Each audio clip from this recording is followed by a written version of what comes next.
Padma bridge নতুন দেখতে গেছো, গাড়িওয়ালা করে বলছে আস্তে আস্তে চালা, একটু দেখালোই, আবার কবে আইনা নাই, ঠিক না?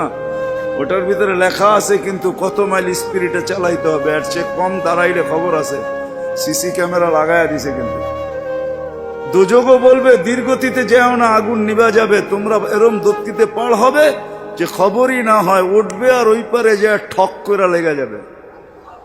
আর ফেরেশতারা প্রটোকল দেওয়ার জন্য দাঁড়ায় থাকবে। ওয়াসিকাল্লাযীনা তাকাউ রাব্বাহুম ইলাল জান্নাতি যুমারা হাত্তা ইযা জাউহা ফুতিহাত আবওয়াবুহা ওয়া ক্বালা লাহুম খাযানাতুহা আসসালাম। ফেরেশতারা প্রটোকল দিবে, বলবে চিরদিনের লেগে ঢোকো জান্নাতে। আমাদের নবীজি এটাও জানায় দিয়েছেন এই উম্মতকে, শুধু আমাদের নবীজি আর এই উম্মতকে, যুবক তোমাদের জান্ডা কিন্তু হাসান হুসাইনের হাতে থাকবে। মজা অন্যরকম। মা বোনদের জান্ডা ফাতেমা রাদিয়াল্লাহু তাআলা আনহার হাতে থাকবে। আমাদের বয়স্কদের জান্ডা আবু বকর আর উমর রাদিয়াল্লাহু তাআলা আনহুর হাতে থাকবে। আল্লাহর নবীজি আগে আগে থাকবে। ওয়াস্তাকবিলুনি উম্মতি রব্বি, আল্লাহ জান্নাতের গেটে আমাদেরকে স্বাগত জানাবে। কেমন সর্বশেষ যে জান্নাতে যাবে, সর্বশেষ, শেষ পড়ার কেউ যাবে না।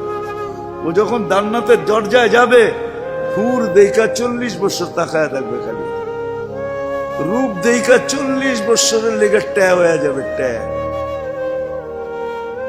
40 বছর পরে হুর ওর গালের ভিতরে চিমটি কাইটা বলবে, খালি দেখবি, আর কিছু কাহিনী নাই, আর কত দেখবি তুই আমারে, চল ভিতরে। ওই জান্নাতের জন্য ছোট জীবন ব্যবস্থা, ওটার জন্যই যার কাছে যে যে অবস্থানে, এই অবস্থানটা ওই জান্নাতের জন্য কাটাবে কিভাবে, এটার জন্য মুহাম্মদুর রাসূলুল্লাহ সাল্লাল্লাহু আলাইহি ওয়াসাল্লাম। আমি তো বলি যুবক, হায় এই জীবনে তো কতবারই চুল কাটলা, ঠিক না? কাটো নাই চুল? হ্যাঁ, কমসে কম তো ঈদে কাটো, ঠিক না? আজ পর্যন্ত সেলুনে যে কোনোদিন বলছো যে আজকে তোদের যতগুলা ডিজাইন আছে এগুলা সরা? ও যদি বলে তোর মাথায় কি হলো, কয় না না সরা তুই এই ডিজাইন। আজকে আমি নিয়ত করে আসছি আমার চুল কাটবো আমার নবীর ডিজাইনে, আমাকে কাটা দিবে। একজন যুবক দেখো, বলো